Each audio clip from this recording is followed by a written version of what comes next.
America's most powerful talk lineup, WHIO. Can I turn on your radio? Yes, already. It's almost showtime. Who's your favorite talk radio personality? That's Todd. He's weird. Monday through Friday. He's strange. 5 to 7. I Sloppy. mean, he sounds perfect. He's dreamy. What do you say? Let's get it going.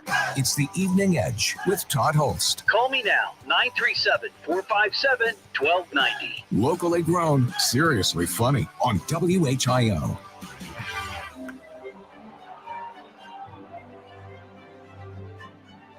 I hold in my hand a Major League Baseball. Is it baseball season now? All right, we got baseball again. Baseball was the only thing he cared about. How's the baseball going? No, we're playing baseball. Baseball was life. Would it be my baseball buddy? It's hard not to be romantic about baseball. What's the most fun you ever had playing baseball? That's the question. What's the most fun you ever had playing baseball? Or watching baseball? Or going to baseball? It's opening day. One of my favorite days of the year. So I thought tonight, among other things on the agenda, we could talk about your greatest baseball memories, meeting your baseball heroes, the good, the bad, the ugly. Sometimes they say you don't want to meet your heroes because they'll let you down. I get it. I've had a few encounters. One epic encounter. It was a positive one. Next hour, I will do my annual retelling of my dinner with the hit king, Pete Rose, which was pretty incredible. And also the best movies, the best baseball movies of all time. I've got a list from MLB.com, and they're pretty good. They're pretty good. It's pretty solid. I've got my top 5. Here they are. Let's get it going here. Number 5. We're talking about 5. There's 5, sir. I'll give you 5. 5 chubby digits. Number 5 on my list, Major League. Major League. It's comedy. It's fun. It's crazy.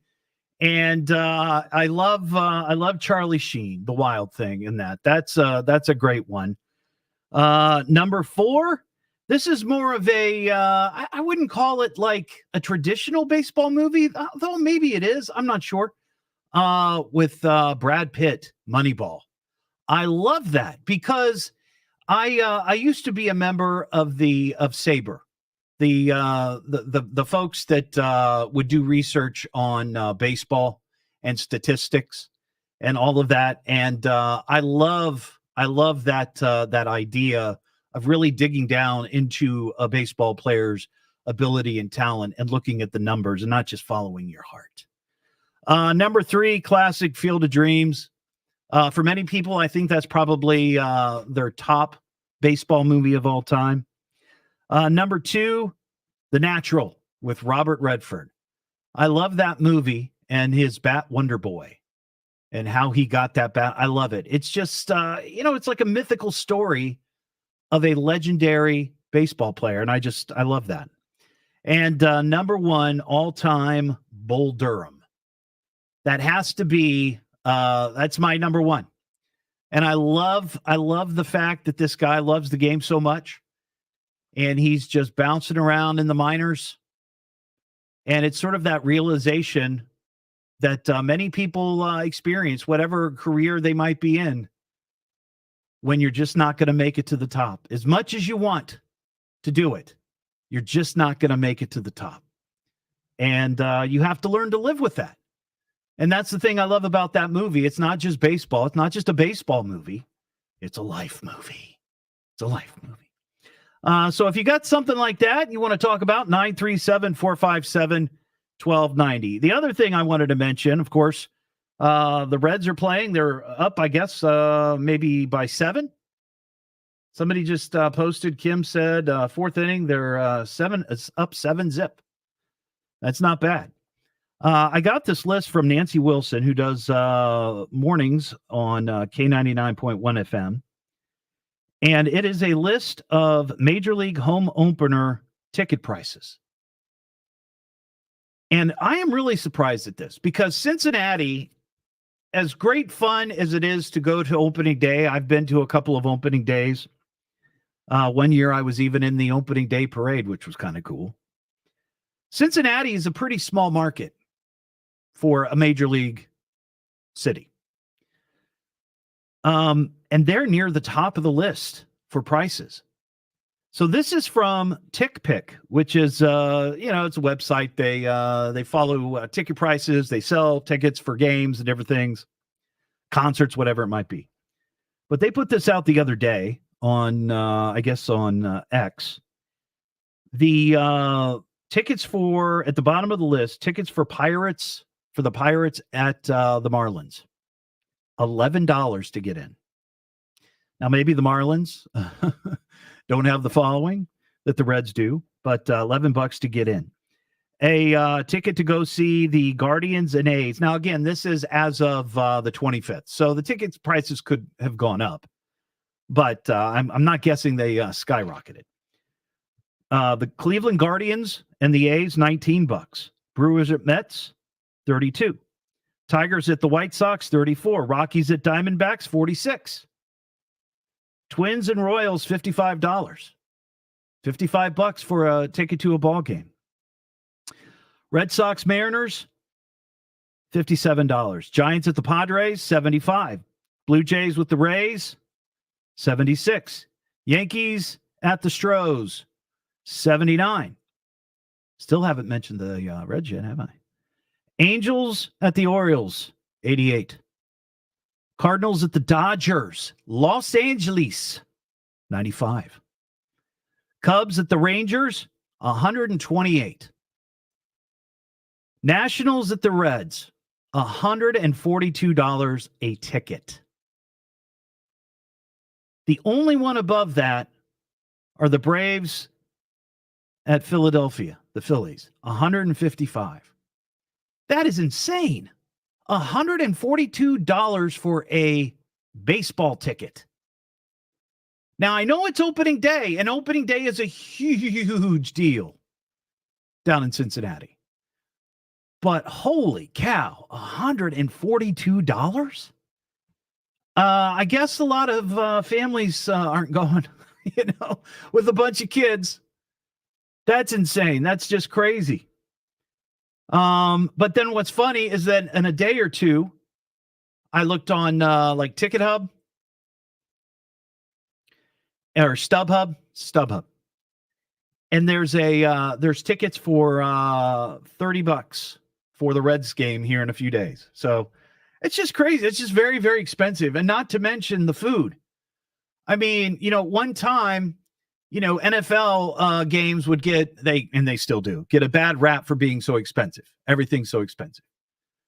But there's only so many home games every year. So I guess I can sort of see higher prices. But with baseball, there's 90 games at home. It's just crazy. People spend that much money and the food and everything. I mean, you're talking, you take 4 people to that game, you're looking at $500-$600. It's insane. Let's see, John in Greenville. Hey, John. Hello. Hey, how you doing, man? Pretty good. Yeah, what I was telling you, I guess that my one pick that was not in there, the National I wouldn't put in the top 5, but definitely. Can you turn Can you turn your radio down? I'm kind of okay. Hearing myself and you in the background. Oh, sorry. Let me turn it off. Yeah, but anyway, I think the one that should be in there is A League of Their Own. Oh yeah, that's a great one too. MLB.com has that at number 2 on the list. Oh, he does. Okay, they put the Nationals, I think, number 3, but that was my list. That was my list. Yeah. Okay. Yeah, the number 1 pick always for me is Field of Dreams, because it gave the essence of baseball. No, I got you. Yeah, when James Earl Jones did a speech, saying, it's always been there, Oh, yeah. But, Major League, if you remember, when they filmed that, they filmed it in the old ballpark that they tore down right after that, and Cleveland started winning after that. Yeah, that's right. That's what they right. did. It kind of changed their fortune a bit, I think. Exactly. Yeah. I appreciate Yeah, so it, John. Well, happy opening day. You too. Take care. Have a good one. You too. Let's see. Ryan and Xenia. Ryan. Jackpot. Jackpot. Sorry. Caught me off guard. Hey, one movie that wasn't on the list that is always on the top of my list. Yeah. Is The Sandlot. Oh yeah, that's a good one. I think that one came out. It came out a little bit later for me to watch it as a kid's movie. You know what I mean? Like, I think it came out after I was sort of past my youth. But but even my dad loved that. Well, that's a good one. That's a good one. Now that's, if I recall, that's the one where the ball goes under the fence, right? Yeah. And James Earl Jones is in that one too. He plays the blind guy, right? Yeah. Yeah. He's in a lot of those classic baseball movies. All right. Well, cool. Yep. Thanks, Ryan. I appreciate it, buddy. Man. Yep. Mike in South Vienna. How you doing, Mike? Doing good. We got an old school baseball movie. Sure. Ohio star Joe E. Brown, 1933. Elmer the Great. Elmer the Great. Elmer the Great is fun. If you like slapstick, Joey Brown is the guy to watch. I will have to check that out. I've never heard of that movie, and I was going through this list from MLB.com of their top 25, and that's not on there, but I'll have to check that one out. He did there's one called The Bicycle Racer. He was really popular in the 30s, and if you like slapstick comedy, I do. Very funny. I'll check that out. Another one sort of from that same era that's on this list, which I've seen a number of times. It's a great one, The Pride of the Yankees, about Lou Gehrig, played by Gary Cooper. That's a good one. That's a real good one. And Babe Ruth actually makes an appearance in that film. One of those, I think, did Lou Gehrig make an appearance? I could be wrong on that, Todd. No, I got you. I don't know if Lou Gehrig. I mean, I don't think he wasn't in The Pride of the Yankees. It was about him, and I think at that point he had passed away. Oh, that's when you're right, and the star did the famous speech, the farewell speech. Yeah, that's right. That's right. But Babe Ruth was in that. He made a guest appearance or a cameo because he was still alive then. So. All right, Mike. Go ahead. Oh, hey, I forgot what I was supposed to say for casino bills. Oh, jackpot. There you go. I appreciate your call, Mike. Have a great one. 937-457-1290.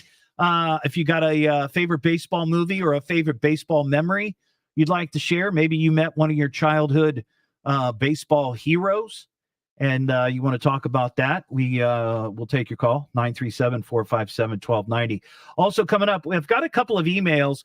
One is about the story we talked about yesterday, those two teachers that taped a kid to his chair down in the Claremont County area.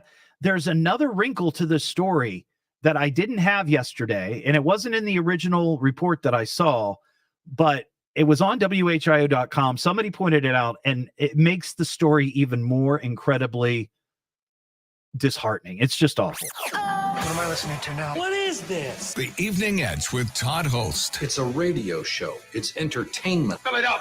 T-O. Double D. H. Oh. Double L. S-T. I can remember that. Locally grown, seriously funny. I'm puzzled by the whole thing. On WHIO.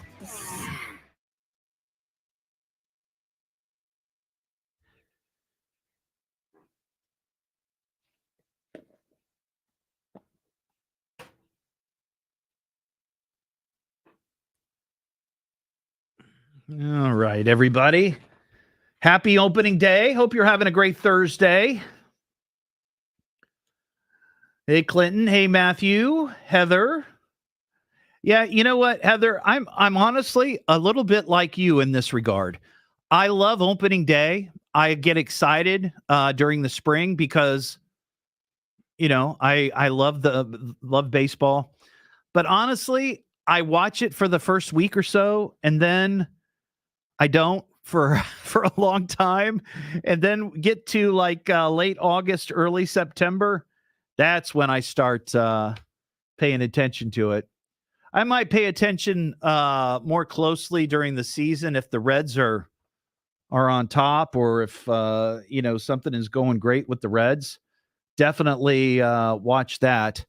But usually I don't really get into it until later.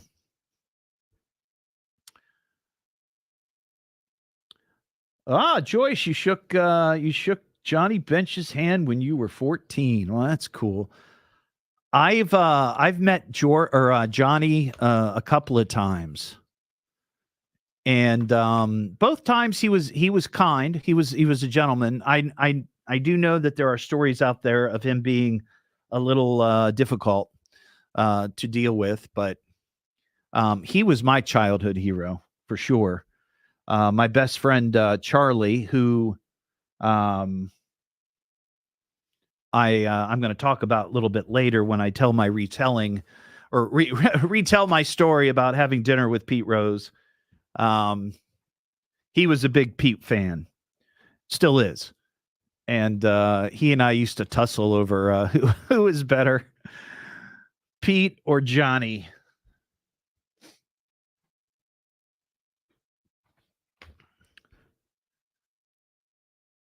Ryan, I saw your comment on that earlier. That's awesome.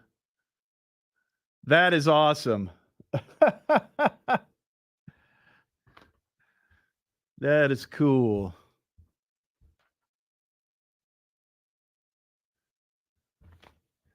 Marge shot. That's a great that's a great piece of memorabilia to have. Marge. How you doing, Ryan? Young Ryan, how you doing? Shotzi, sit down.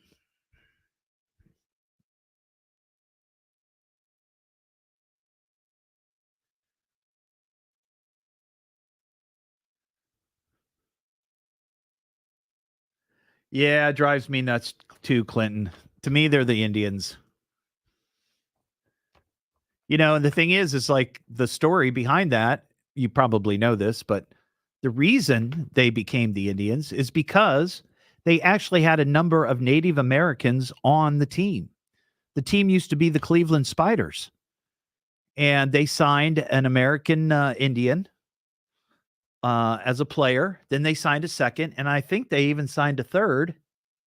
And somebody said, hey, why don't we call the team the Indians? So they did. Crazy.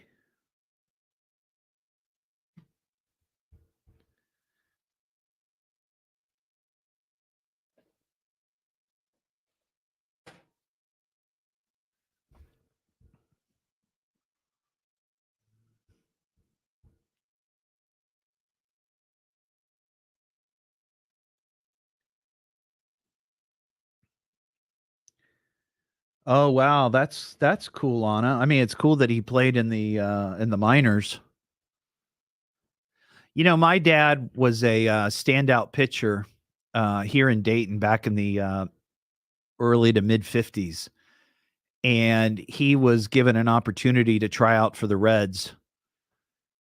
And at the time, I mean, people, can make some money, I guess, playing baseball, but certainly not like, it was in the 60s or 70s.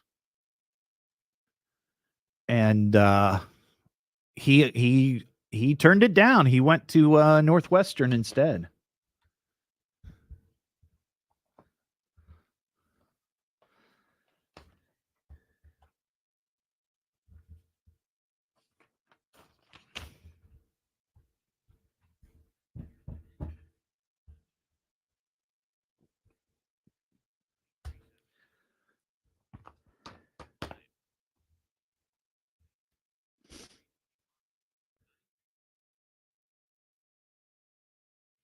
That's cool.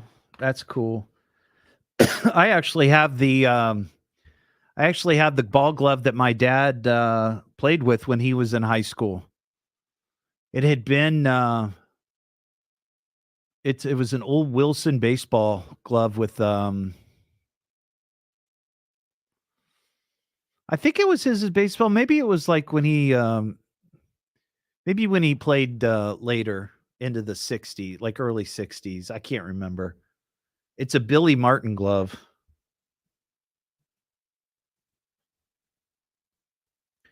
Yep, I do have a couple of my baseball gloves from my childhood. Also have my jock strap and cup. No, I'm kidding.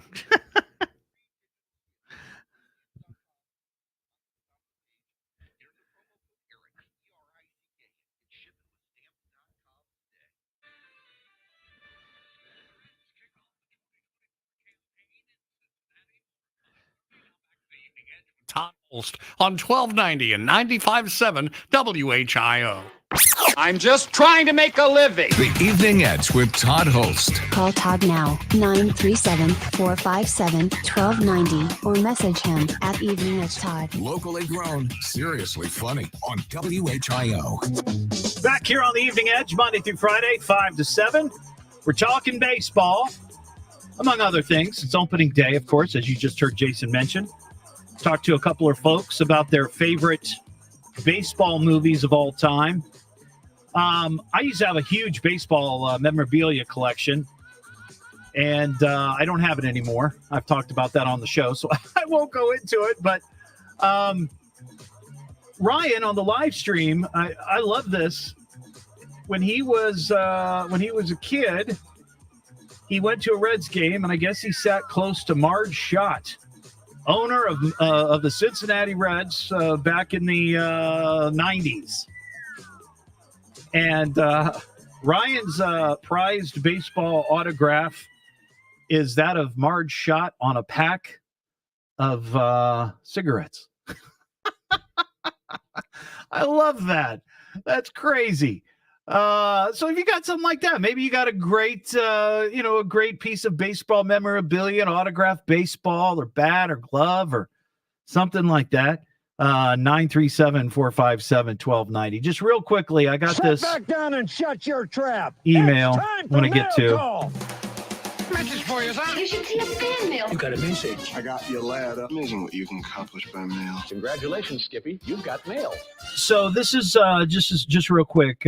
Mindy from West Carrollton. By the way, you can send me an email at eveningedge todd@gmail.com.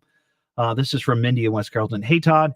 I heard you talk about the two teachers who taped a student to his chair. I'm curious to know if you saw the story on WHIO.com. Apparently, the student was 15 and has Down syndrome. Are you kidding me? I mean, yesterday we had the story that it was a student. We didn't know how old the student was. Now we find out that it was a teenager and he has Down syndrome. The teachers have been fired. Well, she continues, what kind of cruel and idiotic teachers would do such a thing? Well, unemployed. Unemployed teachers. And for sure, cruel and idiotic. But that's just insane. It's the Evening Edge with Todd Hollst. Call Todd now, 937-457-1290, or message him at Evening Edge Todd. Locally grown, seriously funny on WHIO.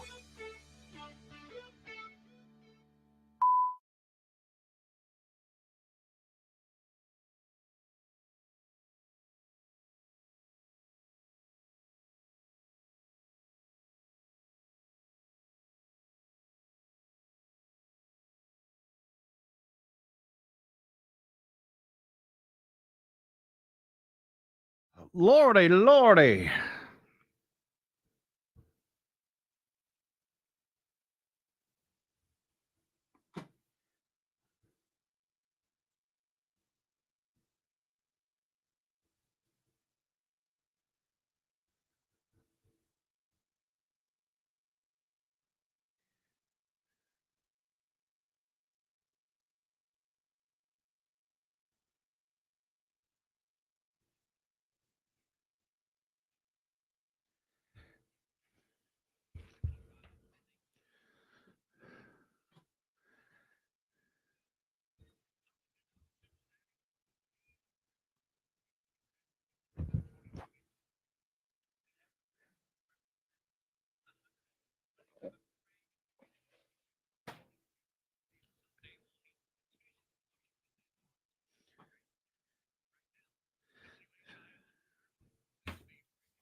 All righty. By the way, if speaking of baseball, my wife informed me of this the other day. I guess we have Verizon. Is that right? No. T-Mobile. I think we have T-Mobile. And with your account, I guess there are some like I'm trying to think of the word. There's some options that you can add, or you can take advantage of. Not options to add, but they're okay. We get MLB.com or MLB channel for free because of our phone deal. So I don't know. You might check. There might be something like that available. Sorry. Perks. Thank you, Leslie. Thank you. Perks.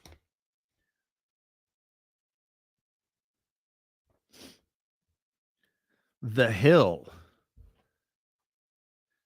I don't know if I've seen that one. Here's the here are some from the MLB.com, their list of the 25 that haven't been mentioned. Number 5 on the list, 8 Men Out, about the Black Sox. I mentioned Moneyball, The Natural, Sandlot was mentioned. Here's one. I don't really know about this one. Everybody Wants Some. This came out in 2016.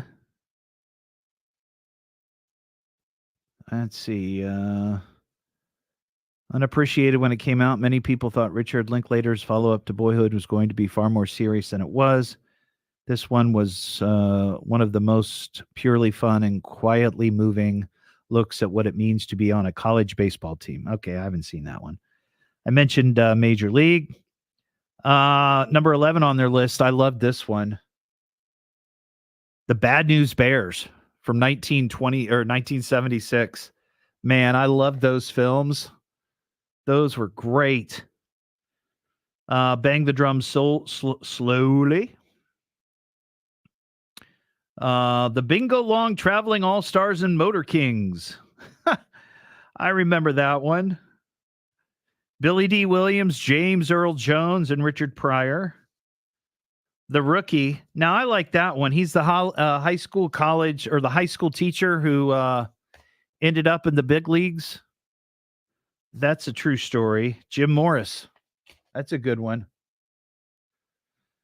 1949, Take Me Out to the Ball Game, an old school Technicolor musical with Gene Kelly and Esther Williams and Frank Sinatra. Number 16, Damn Yankees. Number 17, Sugar. Came out in 2008.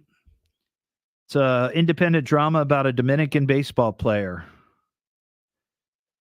18, Fear Strikes Out. Number 19, 42. That's the story of Jackie Robinson. That came out in 2013. Number 20, Rookie of the Year.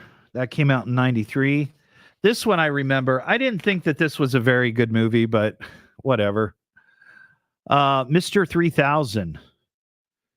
2004 with Bernie Mac, a retired player who comes to the game years after retiring to get his 3,000th hit. 22 Angels in the Outfield. Remake with Christopher Lloyd. This one I liked. This was the HBO. I don't think this was in the theater. I think this was the HBO film. 61 with Billy Crystal's ode to the home run chase of Mickey Mantle and Roger Maris. 24, Cobb. Tommy Lee plays Ty Cobb. And number 25 on their list, Love of the Game. For Love of the Game, Kevin Costner. I like that one where he pitches a perfect game in his final game for the Tigers. I thought that one was a good one too. More of a romantic movie, romantic drama, but it was good. I thought it wasn't bad. Yeah, I remember. Let's see, there was Bad News Bears, and Breaking Training, and Bad News Bears, I think, goes to Japan.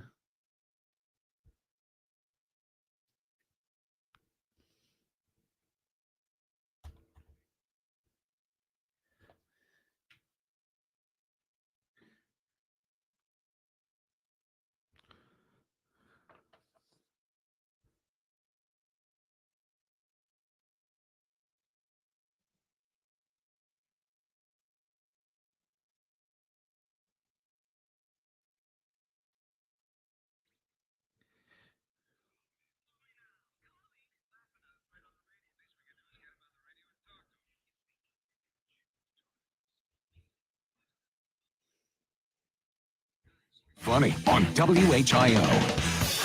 Back here on the Evening Edge, Monday through Friday, 5 to 7. Talking baseball, opening day. Got a favorite baseball movie or a baseball memory, or maybe you met your childhood baseball hero and you had a great experience, or maybe you had a bad experience. Hear stories like that all the time. 937-457-1290.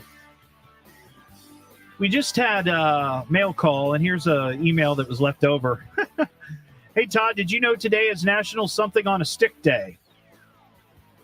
Without question, my favorite food on a stick is a corn dog. Oh, yeah. Quality. Might be fun to hear what other edgeheads like to eat on a stick. Keep up the good work. Dennis in New Carlisle. Jackpot, he says. Well, thank you. Yeah, I like corn dogs. Corn dogs, probably my favorite food on a stick. Of course, I like kebabs of all sorts. Somebody posted I posted a link to like 20 different foods on a stick, and one is on there that I got to try. It's pizza on a stick. Quality stuff. Bob in Kettering, what's going on, Bob?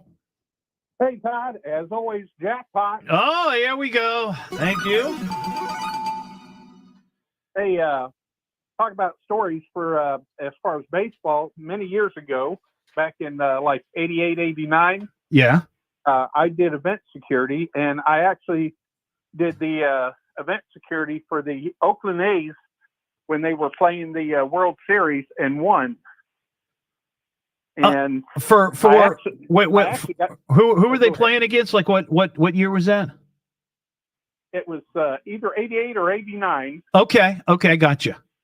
It's when they won the World Series, and I actually got to be down in the locker room afterwards when they were doing the celebration and doing the interviews, and I had to keep the players from getting the bubbly and spraying everything over on the other side where they were doing the interviews. Wow, that's pretty cool. Next hour, I'm going to talk about a story I usually tell on the air every opening day. It's when a good friend of mine and I went to a fantasy baseball camp down in Fort Myers, and we got to have dinner with Pete Rose. I mean, and it was just Pete and my friend and myself and a couple other people. It was really cool. But I bring that up because you talk about being in a locker room, and there's nothing quite like being in a Major League Baseball locker room. It's so interesting. And at this fantasy camp, it was down where the Twins play in Fort Myers, in spring training. And certainly not a Major League locker room, but it's the locker room that the Major League team uses when they're down there. And there's nothing like walking into a locker room and seeing a uniform, and you'll know what I'm talking about because you've been in there, a uniform, a pressed white baseball uniform with your last name on it hanging in front of a locker with all the gear and all your stuff. I mean, it's just like the most thrilling thing for somebody who grew up loving baseball and always, wanted to be a baseball player, but certainly didn't have the talent. Just unbelievable. I never got to see that with my name on it yet. Yeah. Well, if you ever get a chance, you should do it. It was pretty cool. I appreciate your call, Bob. Have a good one. That line's open, 937-457-1290. Yeah, that fantasy camp that my friend and I went to, and this was back in, I want to say like 2000. So it's been a long time. But we shared locker space and got to play with the likes of like Carl Yastrzemski and Frank Robinson. And so many players were there. Tony Perez was our bench coach for our fantasy team there. And that was the year that he was elected into the Baseball Hall of Fame. and my friend Charlie, who like I said, I'm going to talk about a little bit later, our experience. He's got this great picture of him in his catcher's gear at this fantasy camp with Johnny Bench, Pete Rose, George Foster, and Tony Perez. I mean, it's just remarkable. It's just a really cool experience. 937-457-1290. We have an idiot of the week to talk about.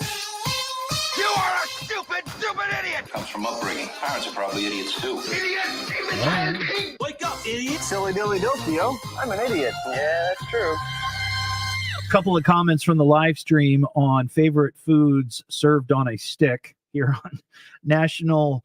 What they say it was? National something on a stick day. I didn't know that was a thing.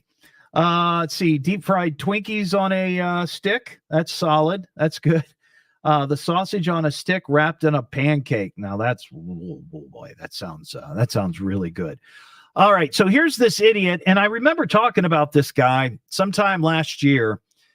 There's a dude in Cincinnati who was arrested last year. His name's Anthony Dyson.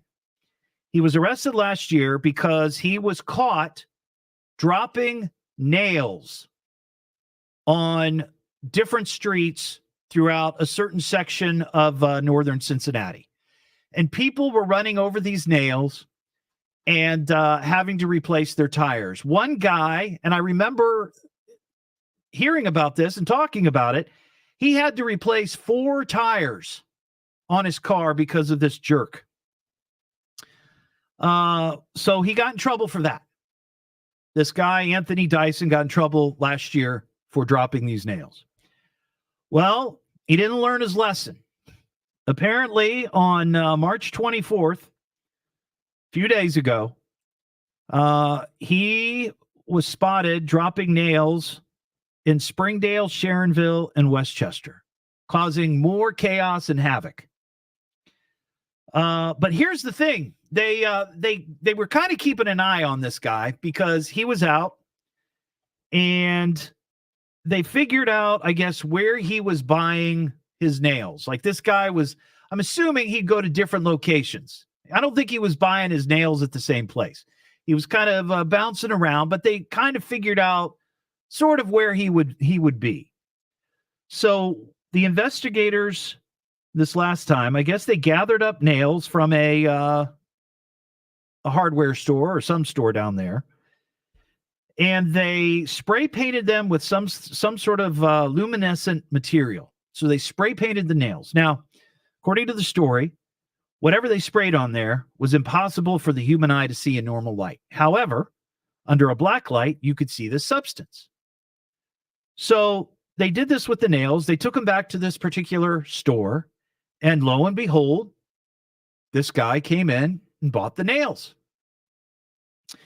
And then they, kept an eye on him, and they spotted him dropping these nails throughout these areas of Springdale, Sharonville, and Westchester. After they did that, they gathered the nails and they gave it the light test, the black light test. And lo and behold, yes, these were the nails, and he was the guilty guy.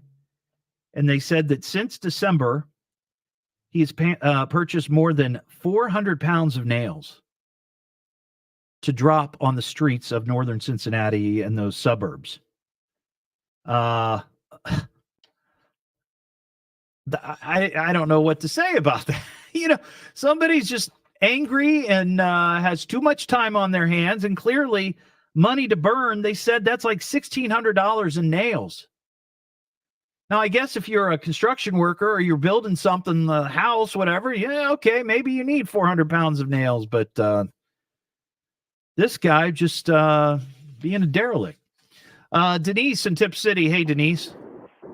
Hey, Todd. Hey. Hey, so I was going to call and talk about baseball, but that guy must have been like a tire salesman. Is he looking to make more money or what? He could be. He's kind of like one of those guys, and every once in a while you hear the story about somebody who works as a volunteer for a fire department who goes around and starts fires, so they'll get called and he can go fight a fire and get paid for it. It's kind of like that. I guess it could be. I'm not sure. Okay, but Yeah. the reason when I was a kid, if I got straight A's in school, the school would give me 3 sets of tickets to go see the Cincinnati Reds, and I'd get them every summer. And my dad and I would go, probably 3 or 4 summers in a row. That was in the Dayton schools. That is awesome. I have a memory similar to that, where I think it was kind of the same thing, whether maybe it was honor roll or something. And I want to say it was elementary school. And they took us to a game at Riverfront Stadium. And I can't remember if it was in the early spring or late fall. All I remember is that they had us sitting underneath the big scoreboard out in center field, up in the red seats, and it was so high up in the air. I just remember how unbelievably cold it was. It was just crazy, but it was fun. You know, it was fun. I loved baseball and loved being there. It was just kind of a cool experience. Yeah. Now, you ever been to an opening game or an opening day game? I have not. It would be kind of fun, but it seems like it might be kind of crazy. Yeah, it's a little nuts, especially down in Cincinnati because of the big parade. When I went, and I want to say it was the last one I went to, I think might have been 1997 or 1998. The most memorable thing about that game, beyond the Reds, I believe, losing, was Pokey Reese, who was the second baseman at the time, made 3 errors. Oh, no. And before the game, they had elephants from the Cincinnati Zoo, and they crapped on the field. That's amazing. Yeah, it is amazing. It's a great opening day memory, you know? Did they have elephants on the field after that? I don't think so. I don't think so, because I that was still at Riverfront.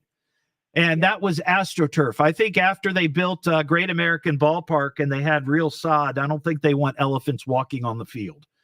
But probably not. Yeah. All right, Denise, I appreciate your call. Have a great opening day. Okay.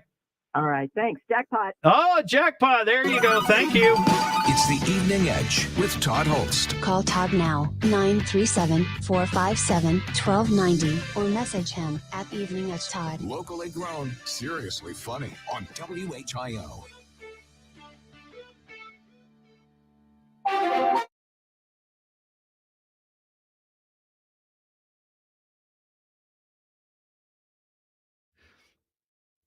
I was a big Dave Concepcion fan too.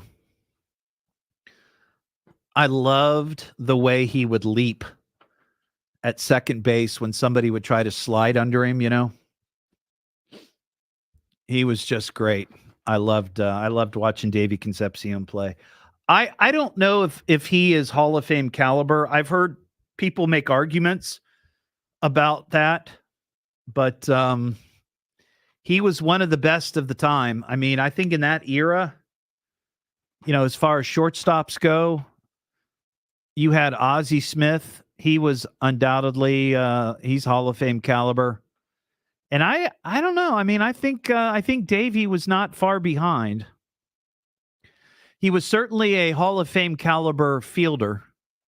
I just don't know that he had the batting ability that Ozzie had. And Ozzie also, you know, obviously an incredible base stealer.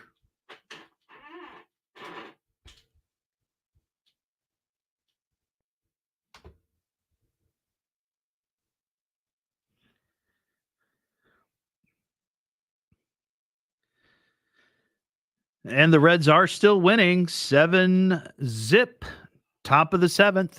Oh.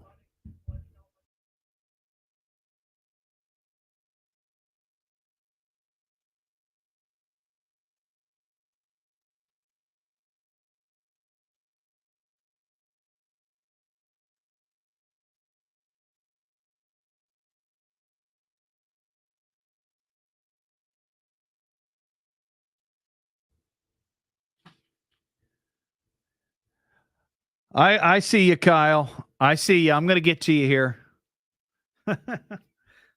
Make it solid.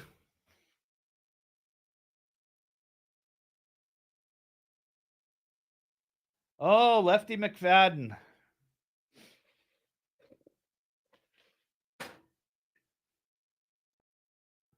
I remember the name. I don't think I ever met Lefty McFadden.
Ryan, I'm going to draw that next Wednesday. Next Wednesday.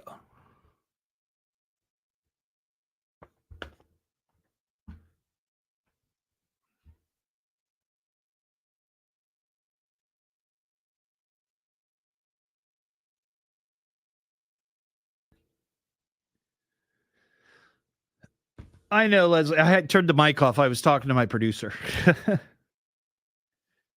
I had secrets to tell.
See, Leslie, I was telling my producer that if a Leslie calls, don't let her on the air.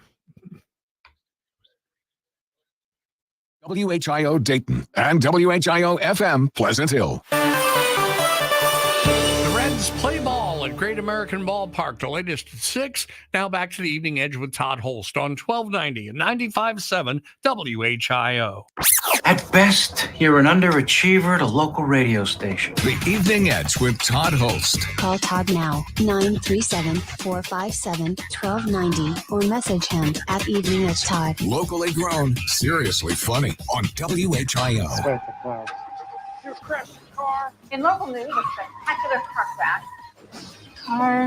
House car. Back here on the Evening Edge, Monday through Friday, 5 to 7. Well, we had another car into a building. Now, this one, I just found out about last night. Somehow we missed it when it occurred. This happened, I think, back on the 11th of March. And, I mean, it was a serious situation. This was in Dayton. Sunday afternoon, a woman was shot in her car, and she did, I guess, lose control and end up hitting a house. Well, she'd been shot, so I guess that would happen. It could happen.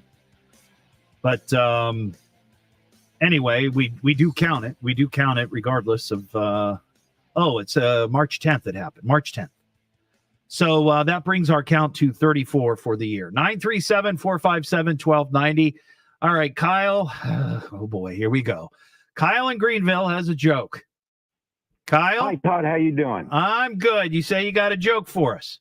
Yeah, it's a quick three-parter. A three? What do you call a cow with no legs? Ground beef. Yeah, what do you call a cow with three legs? Tripod? I don't know. No, lean beef. Lean beef. Okay, I got you. What do you call a cow with two legs? Boy, I don't know. Your mother-in-law.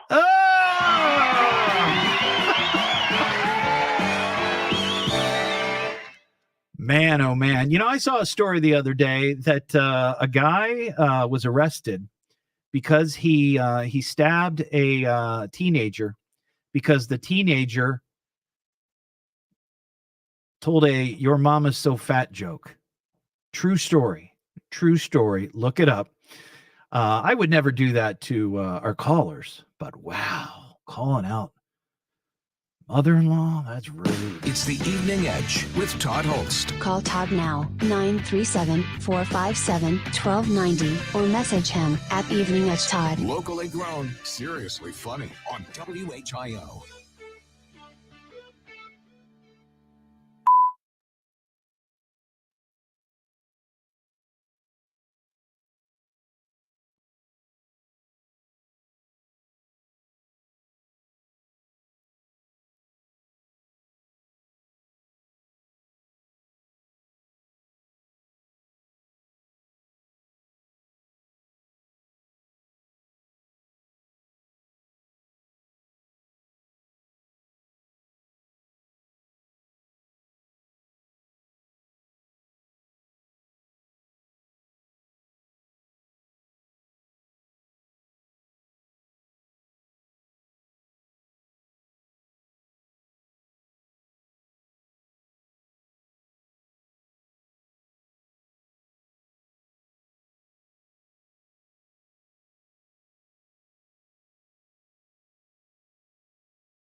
The mooning party. There will be no mooning on our front lawn.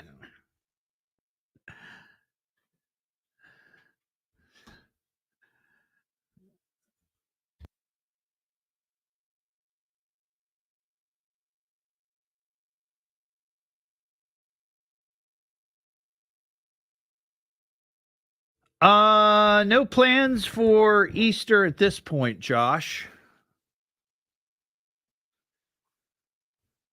I don't know. We might go to a family's house. I'm not sure, but nothing set in stone. Oh, we've got a current events quiz too.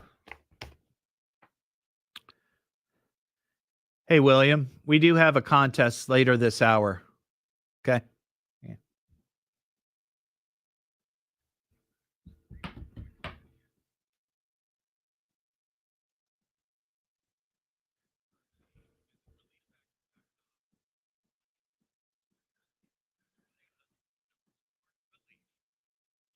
Yeah, did you see those shirts, Leslie?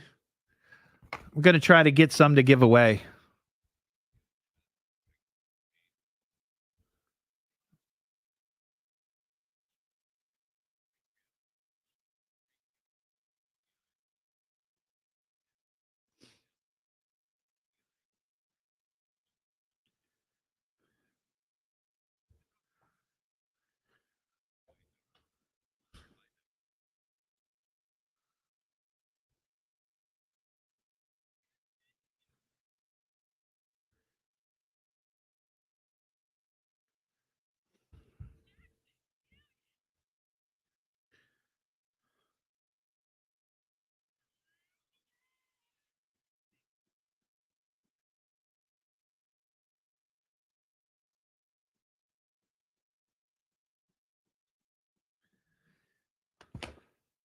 I'm trying to figure out if we can sell them. I may have some to give away, but we'll see. I only need like 20 of them for the party, but we ordered 60, so I'll figure it out.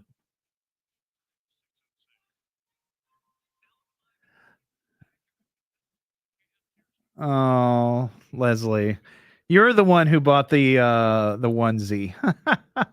Love it.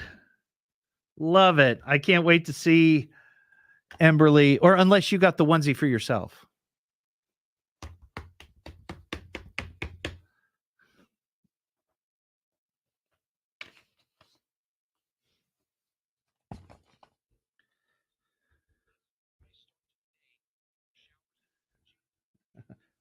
I figured. Though they ought to have onesies for adults with the logo on them.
I'm Jason Michaels, 1290 and 95.7 WHIO, Dayton's News and Talk. Depend on it. If news breaks, we break in anytime. Now back to America's most powerful talk lineup, WHIO. I believe it's about that time. Ready to win. This is my friend, Todd. He makes me laugh. From Dayton, Ohio. Oh, super! What a crackpot. Would you please just listen? Really fun. And it's free. Oh boy, this is great. It's the Evening Edge with Todd Hollst. Call me now, 937-457-1290. Locally grown, seriously funny on WHIM. I hold in my hand a Major League Baseball. Is it baseball season now? All right, we got baseball again. Baseball was the only thing he cared about. How's the baseball going? You like baseball? Yeah, we're playing baseball. Baseball was life. All-American pastime baseball. Hey, speaking of baseball, my dad wanted me to be a baseball player. I like baseball. Oh, I like baseball. I had a dream that night about a giant baseball. Yeah, this is baseball. You gotta stop thinking. Let's get back to baseball. We're gonna take a stab at America's favorite pastime, baseball. It is the Evening Edge, Monday through Friday, 5 to 7 here on opening day. And the Reds are up 7-2 over the Nationals. I think it's the 7th inning. And yeah, that's kind of what we're talking about. We've got other stuff we're throwing out there, but we're talking baseball. We've talked about our favorite baseball movies of all time. My top 5: Major League, Moneyball, Field of Dreams, The Natural, and number 1, Bull Durham. How's your list compare? 937-457-1290. Also, a little bit later on, I'm going to retell my story I do every year, Dinner with the Hit King with Pete Rose. It's a great story. It's a fun story, and we're going to do that after 6:30. Also, we have a current events quiz. If you'd like to take a current events quiz right now, 937-457-1290. We have a pair of tickets to Classic Albums Live happening April 6th down at Victoria Theater. And they're going to be performing Pink Floyd's The Wall. So if you'd like to take the current events quiz and win some tickets, 937-457-1290, be caller number 5. Roger in Miamisburg, what's going on? Hey, how you doing, Todd? I'm doing well. Yeah, happy opening day. Thank you. I look forward to it every year. Anyway, I wanted to tell you my little story. I was living in Texas at the time. Yeah. And dating a lady from College Station. And she asked me eventually to go to her family reunion. And her maiden name was Ryan. Oh, wow. And there she goes. She went and filled me in on the Ryan family. And, of course, Nolan Ryan was her first cousin. Wow. And he put it on, and it was at a private golf course, and sat there with, there was only 12 of us. And I got to sit right across from him and eat dinner with him and talk some. And of course, once she told me who it was, I went and bought a couple baseballs. I had them with me. Yeah. And then he asked if we would mind coming over to his home, and right outside of Arlington. Wow. And so we sat there, and he got in an easy chair, and just the nicest person I've ever talked to. There is a documentary, and I can't remember if it's on Netflix or Hulu or wherever, on the career and life of Nolan Ryan, and I just watched it last week. And it is remarkable. If you haven't seen it, you should try to find it if you can. It's really good. It's really good. It talks about, like so many players that do go on to greatness, they don't always shine early on. And it talks about how he had some real struggles in the first his rookie year and trying to break in. And made some adjustments, and then suddenly it was just like, look out, throwing well over 100 miles per hour for decades. Just crazy stuff. But he's that's something. One of the best ever, obviously. Yeah, but it was a highlight of my life at that time, I tell you. Sure. Well, now what about baseball movies? You got a favorite one? Oh, golly. No, I don't. No, you don't. Okay. All right. No. Just like them all. I got you. I like them all, yeah. All right, I got you. Okay. To me, Field of Dreams is no doubter, but Yeah, I mean, somebody last hour talked about it. Just really gives the essence of baseball. You know. Yeah, there's so many great ones out there. I got you. All right, Roger, I got to fly, buddy. I appreciate your call. 937-457-1290. All right, I think we got somebody lined up for the current events quiz. All right, is this Sarah in New Carlisle? This is Sarah from New Carlisle. Happy opening day, Sarah. Happy opening day. Yeah. All right, so you want to take the current events quiz? Let's get it going here. Everybody. It's the Evening Edge Current Events Quiz. Pop quiz, hot shot. Can you answer the question? I bet you think you're pretty smart, huh? Now, here's your host, Todd Hollst. Thank you very much, Norm Kelly, official announcer of the Evening Edge Current Events Quiz. All right, Sarah, you know how to play the current events quiz? I think so. All right, I'm going to give you 3 questions, 3 possible answers, and the answer is always C. C. There you go. All right. Tonight's theme, these questions, they're just weird stories. That's it.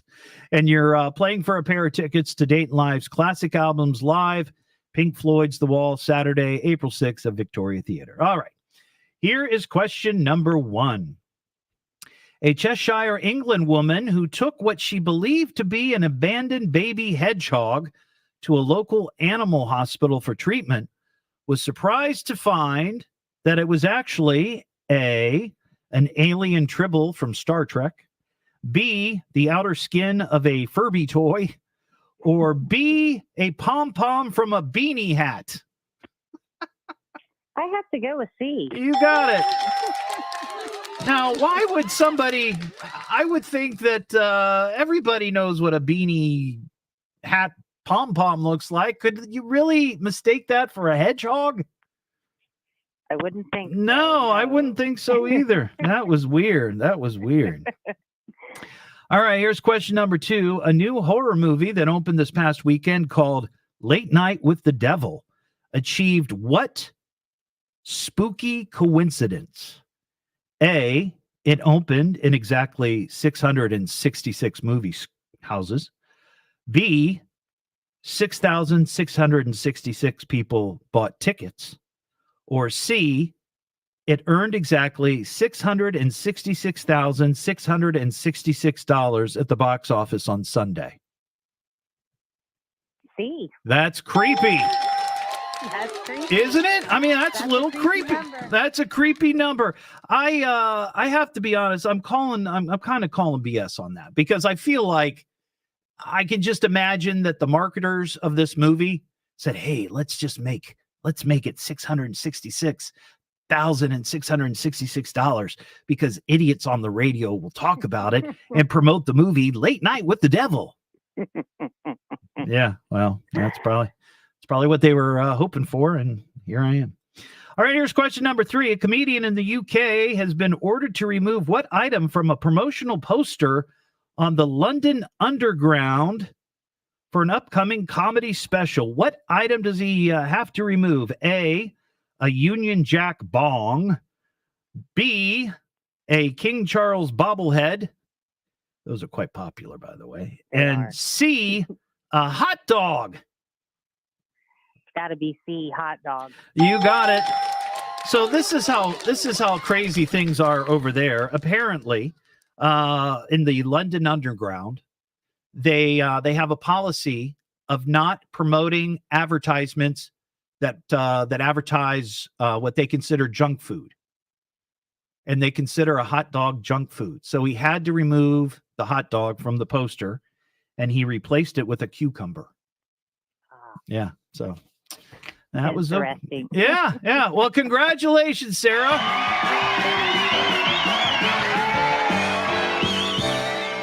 You are the winner. So hang on the line. We'll get your details. And those tickets are actually going to be at Will Call the night of the show, okay?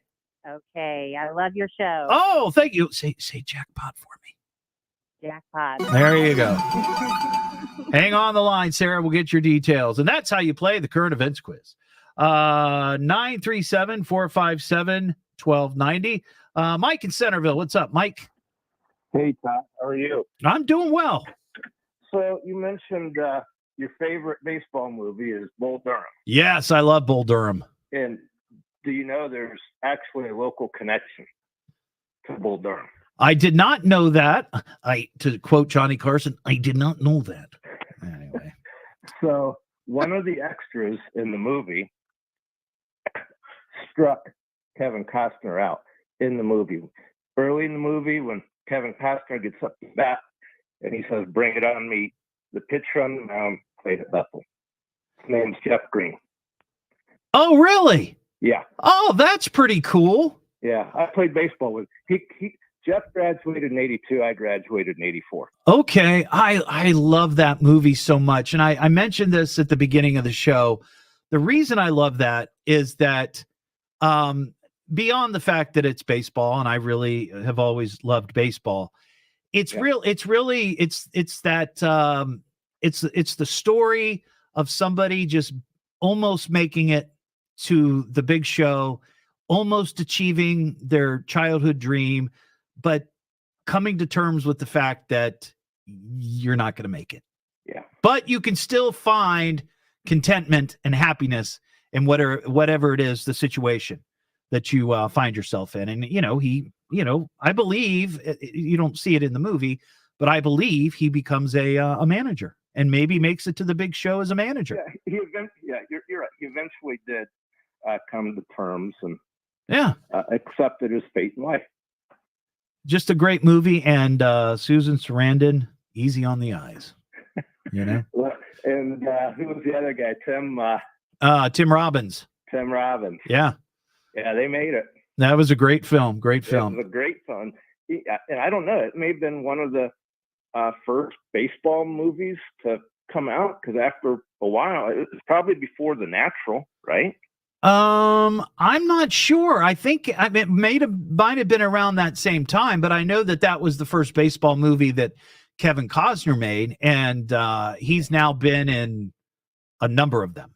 He's been in a number of them. So, and Dennis Quaid's been in a number, because Dennis Quaid actually did play baseball.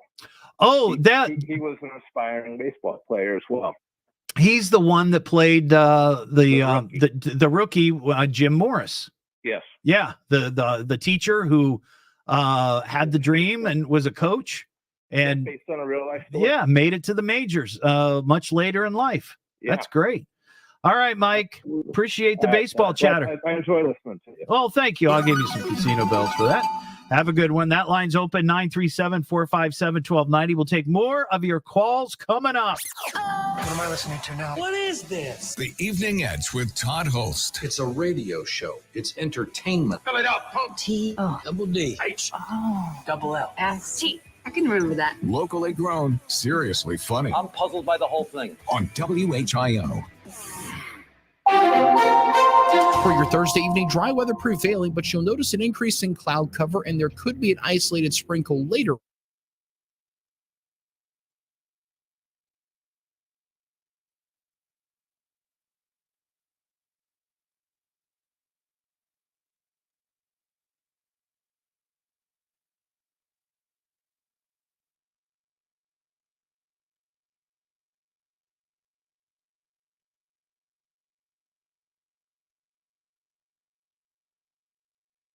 Hi, Mary Beth. How you doing? Oh, Josh, did I say B twice? Oh, well. What are you going to do? What are you going to do?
Caroline, let's see how things go. Well, I've written a letter of an apology for allowing my yard waste to blow across the street into her yard. But then I also warn her not to come on my property again. I did let the police know. I asked them not to visit her. I merely shared with them the information, so in case it happens again, it's on record. And the police told me that they've already visited her in the past because of an altercation that she caused with another neighbor. So I guess we're just the most recent victims of her insanity.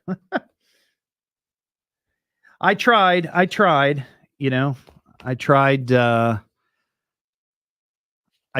be the bigger man or the bigger person, as some people suggested. But at the same time, I'm really not. I'm not one to just let somebody get away with that sort of thing. And the truth is, I wasn't. I mean, I was pretty upset that what she did. Obviously, I was certainly not happy with the fact that she threw a giant branch at our front door.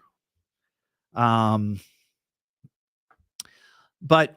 when my wife went home to look at what had happened, she confronted my wife and was just terribly belligerent and nasty. And that was uncalled for.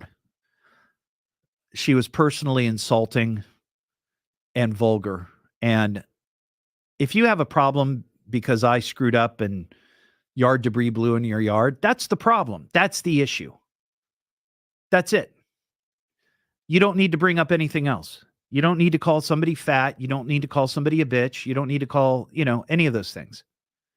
And that's just, that just kind of indicated to me the kind of ill-bred person she is. So, she'll be put on notice, but it'll be done in a very calm, non-retaliatory manner. Because let's not forget, I do work in the media. That if I did something outrageous or crazy, it would be in the news. And then I would lose my job, right? She's a widow, Kim.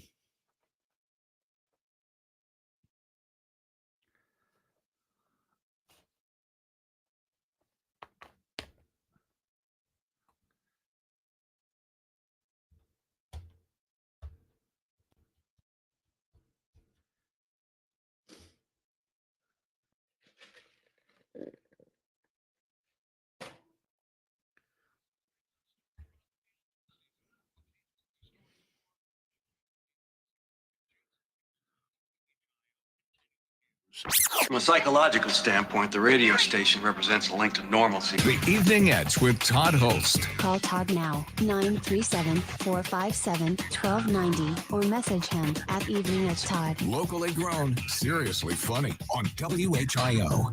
Back here on the Evening Edge, Monday through Friday, 5 to 7. Opening day 2024. We're talking baseball here in a couple of minutes. Retelling of my Dinner with the Hit King story. I do it every year, sort of as a tradition, and I ode to the baseball season. Plus, it's one less thing I have to plan for the show. 937-457-1290. Carol and Dayton, what's going on, Carol? Hi, how you doing? I'm doing well. You were talking about favorite movies? Yeah, favorite baseball movies. Okay. Marty Stratton story. The who? The which one? Marty Stratton. The Marty. He was a pitcher. Okay. And lost his arm. All right. Okay. I don't think I've heard of that movie. It's an oldie. It's an oldie? Okay. All right. It's an oldie. Yeah. My other favorite one is, of course, the Lou Gehrig. Oh, the Pride of the Yankees. Yes. You got it. Yeah, I think that was the first baseball movie I ever saw, and I remember seeing it on a Sunday afternoon on some cable channel long time ago, and I thought, what is this? What is this? And it was just it's a very heartwarming story, sad story, but But my other thing, I was just gonna say, I'm old, okay, and I went to Crosley Field. Right. I was at the Great American Park and this other ballpark. I like the other two better. Oh, I got you. Yeah, I don't particularly care for going down to Great American Ballpark. I don't like the parking situation, and you end up having to park blocks and blocks away if you don't get there, and you don't have a parking pass and all that. I'm not a fan of that. But, Exactly. yeah. No, but I really like baseball. And now I have one more thing to say. Okay. The Kansas City Royals Yeah. met George Brett.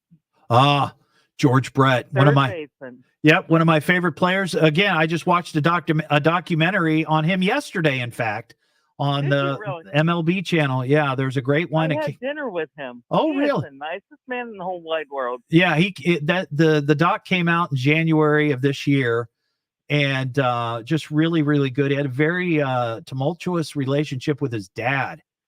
His dad was not a very nice man, and George Brett has asked the question, would he have had the drive that he did because if he hadn't had that sort of situation? So it's just we had a love for horses. Oh, yeah. Okay. All right, Carol. Well, I appreciate your call. Have a great one. Happy opening day. 937-457-1290. All right. I'm going to tell the story coming up here after the news. My Dinner with Pete Rose, the Hit King.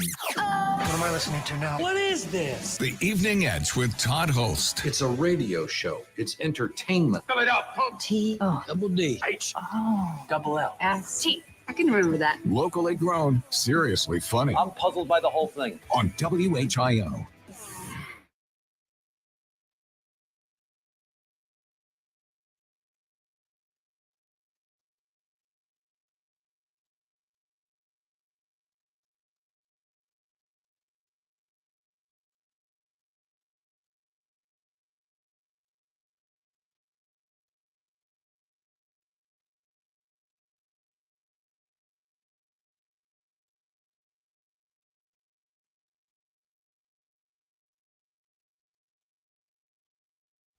Awesome. They won. Sweet. Always nice to start the season with a win.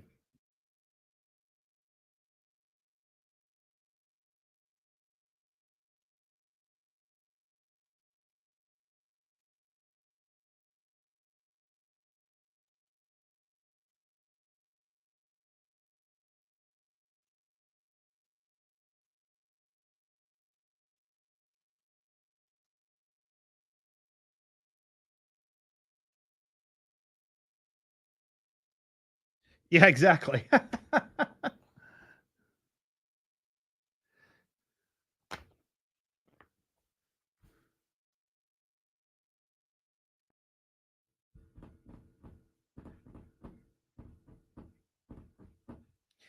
I just saw on Channel 7, they've got the CBS Evening News on in relation to the tragic bridge collapse in Baltimore.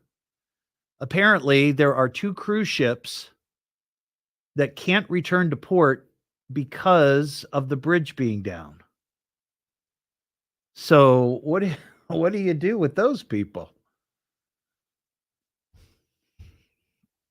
I wonder if they're going to be stuck out on the cruise ship like they were during COVID. That's crazy. Clinton.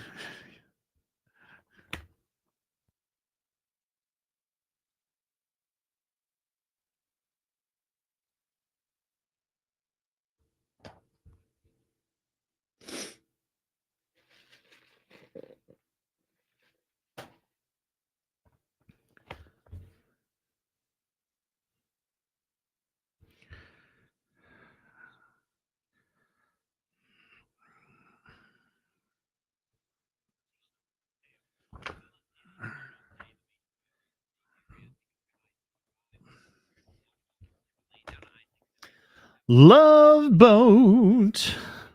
Soon we'll be making another run. The love boat promises something for everyone.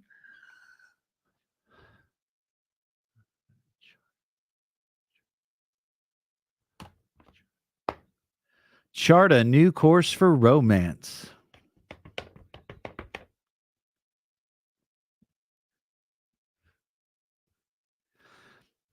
Josh, have you ever done that? Have you ever I've seen people from time to time do this, like on social media, where they'll like all watch something at once. And thank you, Caroline. Thank you. That like everybody watches it at the same time, but wherever they're at, and then they just kind of chat about it and talk about it. I've thought about doing that. Like, you know, what could we watch as a group? Like what could all the edgeheads watch? Make snide comments.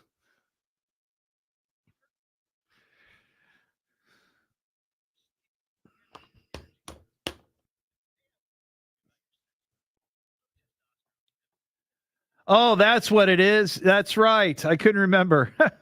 Set your course for adventure, your mind on a new romance. I couldn't remember.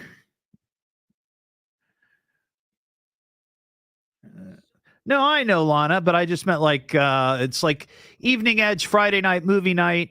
You know, if you got you know, like Netflix, you know, a lot of people have Netflix or something. You say like, okay, we're going to watch this movie together. We're going to start it exactly at 8:00, and everybody starts watching, and we make snide comments about the movie and the actors, and you know, I think it'd be fun.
Break in anytime. Now back to America's most powerful talk lineup, WHIO.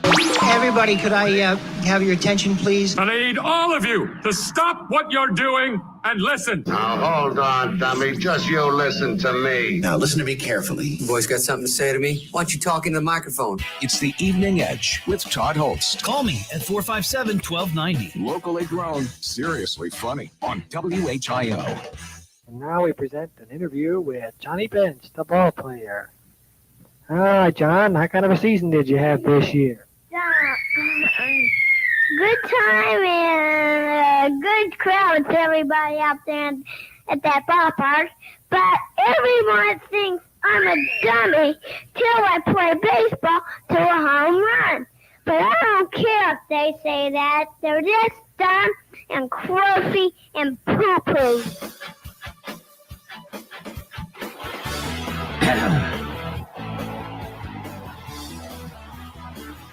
This is the Evening Edge, Monday through Friday, 5 to 7, and that was me at approximately, 4 or 5 years old, being interviewed by my late father.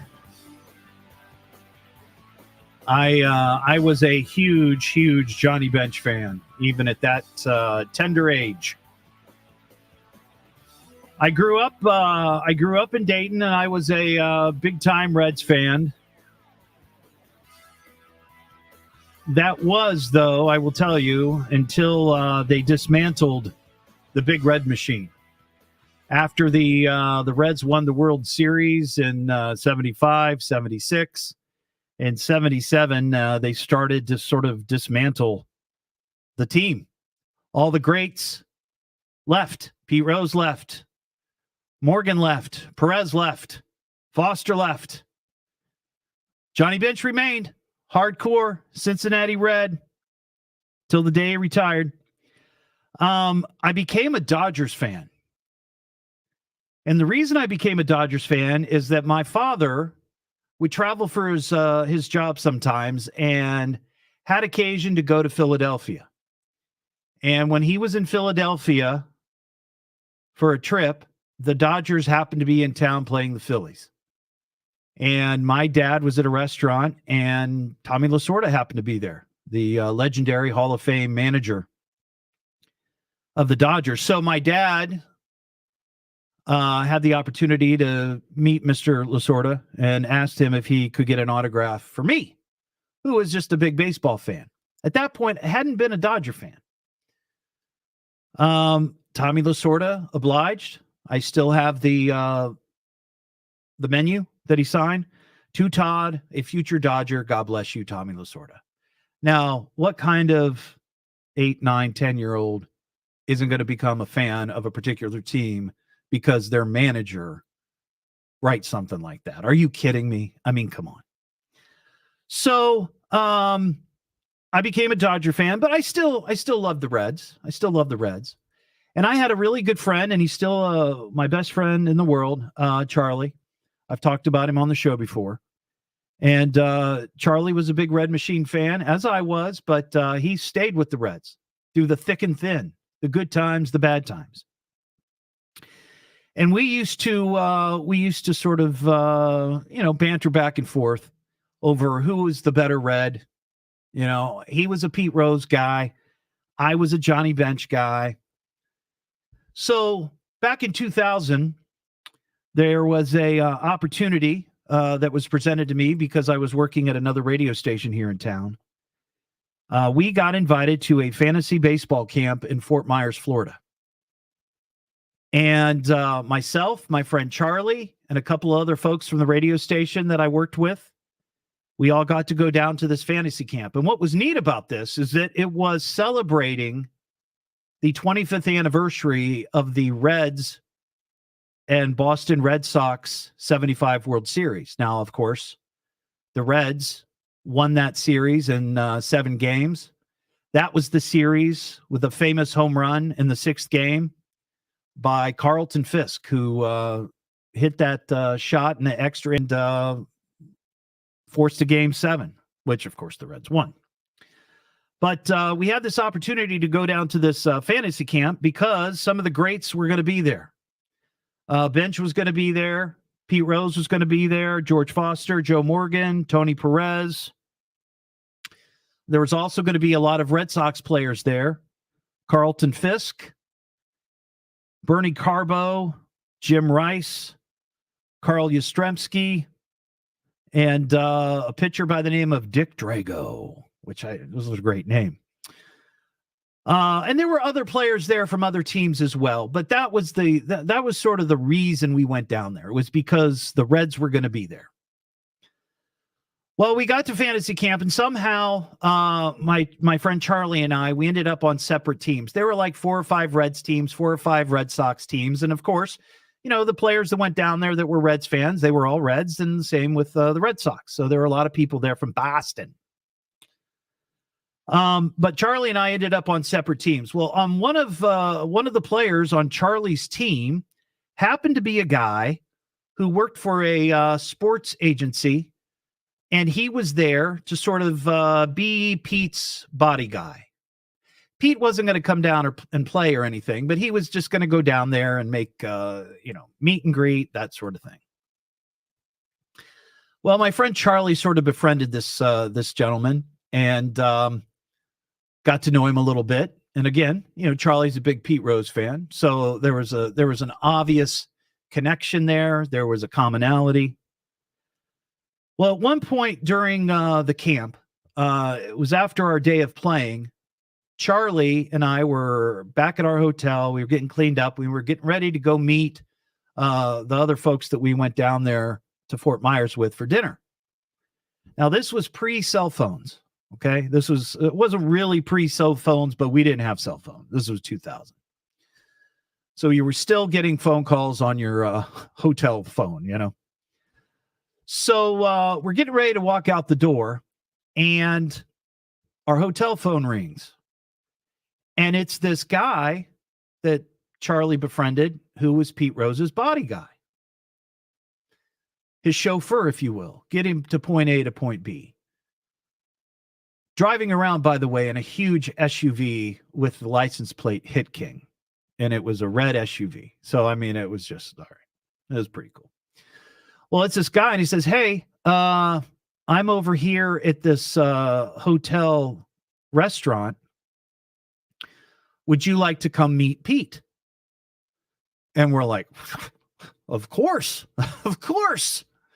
So we blow off our two friends that we were there with because we couldn't get a hold of them. I do believe we did try to call them, but we couldn't get them. They had already left their room. And they were, I think they might have been staying at a different hotel too. But either way. So Charlie and I, we go over to this hotel and we walk into the restaurant bar area, and there's Pete Rose. And there's Pete Rose with this body guy and this beautiful bombshell of a blonde. Not his wife, by the way. Still married, not his wife. Anyway, we go in thinking that we're just going to have a nice little quick meet and greet with Pete. Nice to meet you. Can we get a picture? That sort of thing. And that was going to be a nice little treat because at the fantasy camp, you know, everybody just kind of swarms. So we thought we'd be in and out real quick. Well, Pete's like, why don't you guys sit down? So we're sitting there at this little table. And he's like, do you guys want something to drink? So he buys us drinks. So we're sitting there, and an hour later, we decide we should probably go find our friends.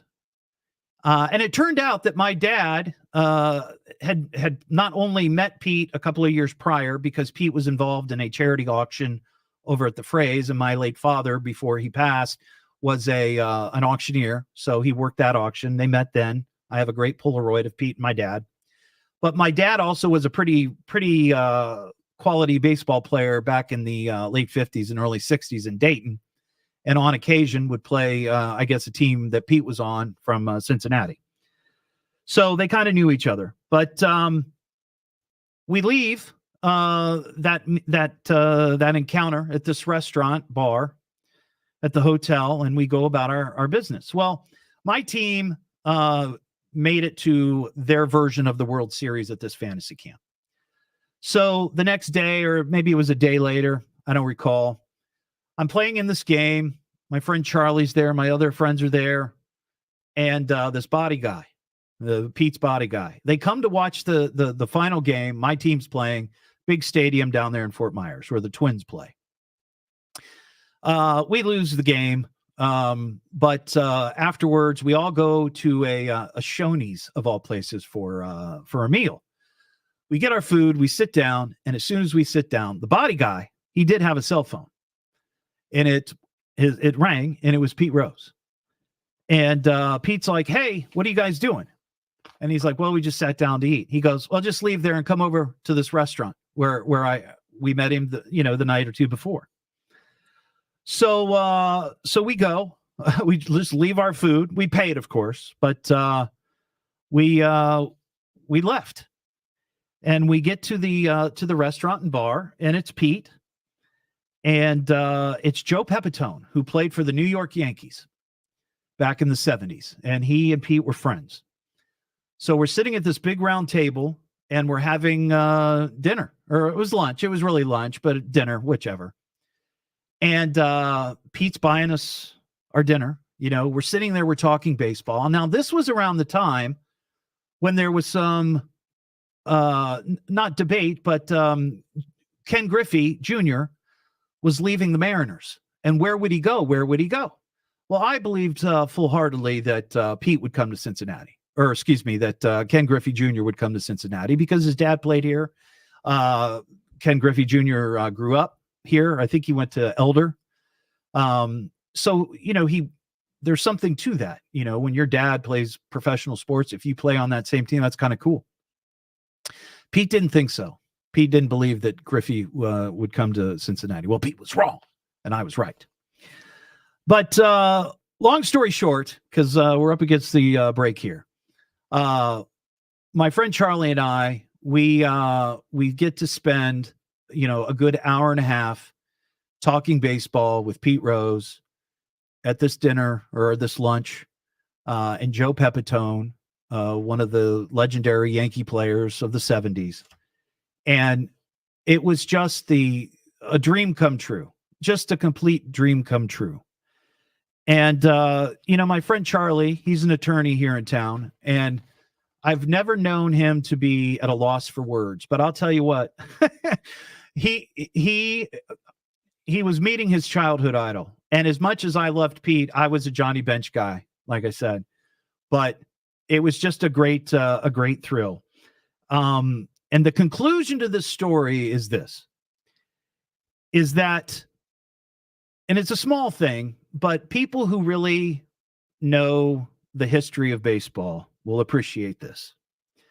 The restaurant bar that we met Pete at was in a hotel, and it was a sports bar, and it was called Shoeless Joe's Sports Cafe.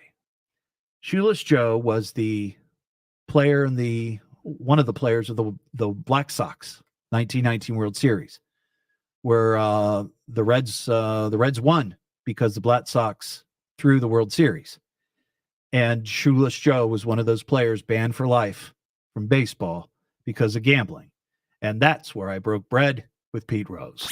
What am I listening to now? What is this? The Evening Edge with Todd Hollst. It's a radio show. It's entertainment. Coming up, Double D.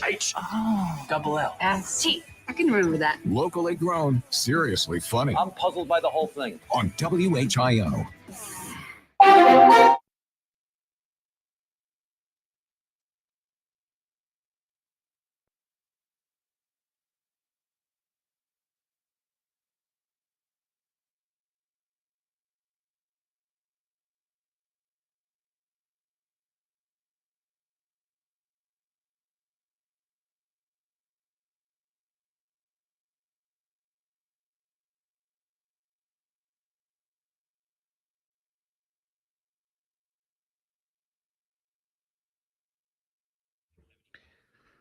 My pleasure, Caroline. And that's the rest of the story. Good day.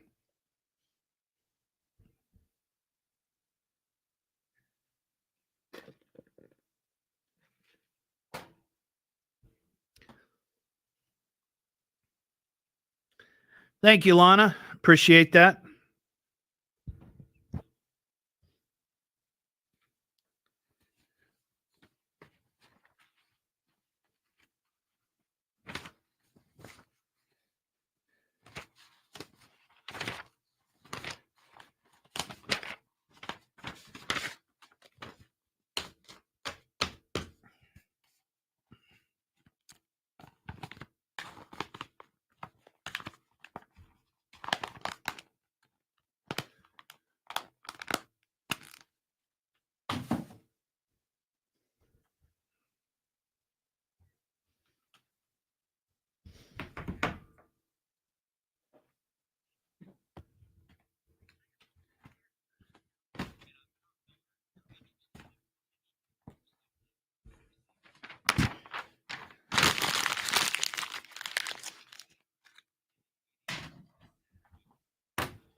Oh.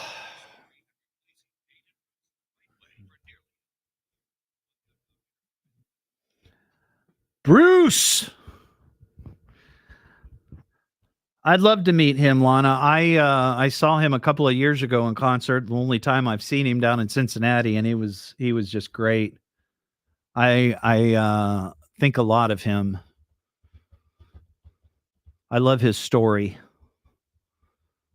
He'd be one to meet for sure.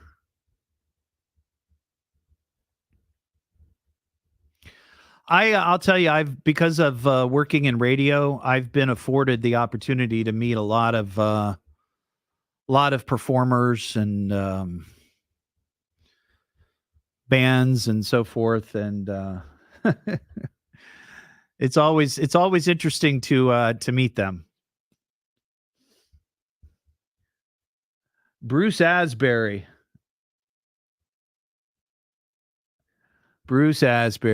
Yeah. Captain Scurvy, Bruce Asbury, a legendary weather personality.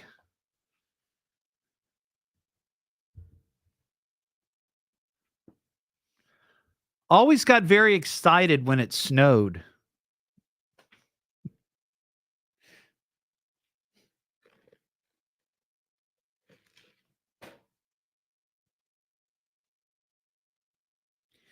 Yeah, he's one of those people, Lana, I could listen to talk all day. I just love his voice and just love his manner.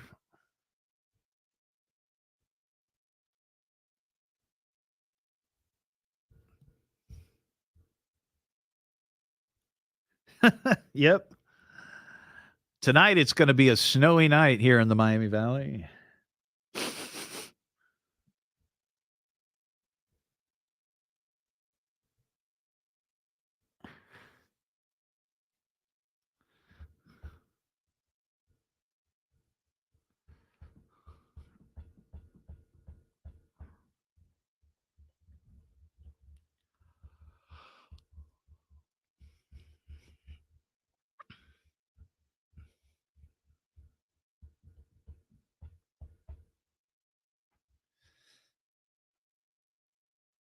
That's always a fun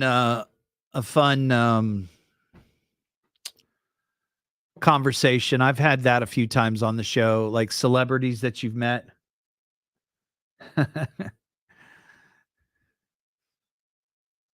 Every once in a while, there'll be a celebrity sighting in Dayton, Ohio. So that brings out the question, like, what big celebrities have you met in your life, and what was it like?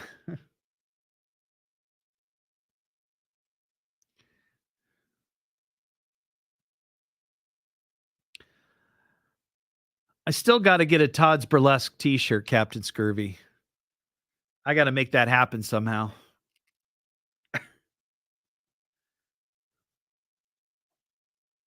Or Todd's Adult Superstore. There's an adult superstore down in Florida.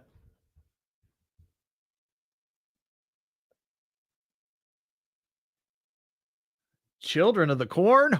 Woo.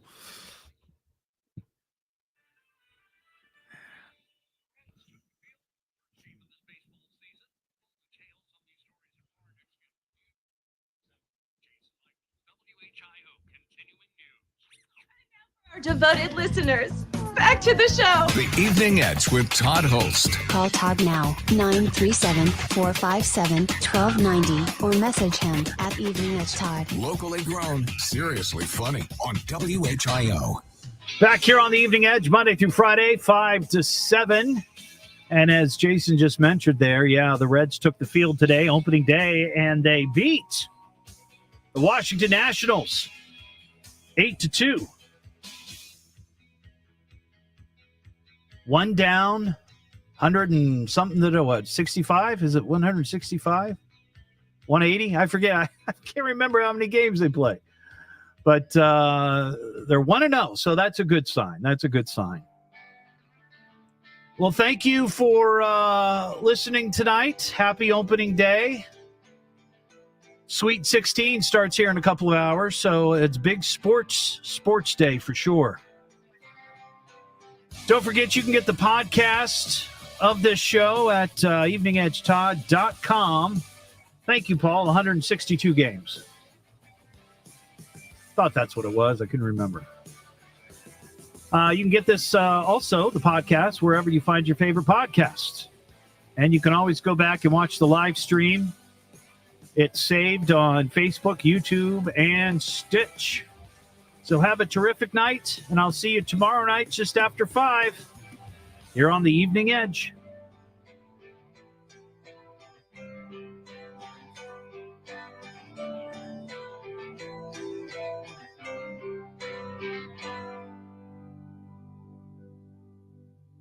I'm out of ideas. He's done. It's over. He's finished. Sorry, buddy. Show's over. Say good night. Thank you, everybody. Give me a kiss Thank and you, say Caroline. goodnight. Thank you. Everybody have a great night. I will speak to you and see your beautiful names and beautiful Facebook pictures tomorrow.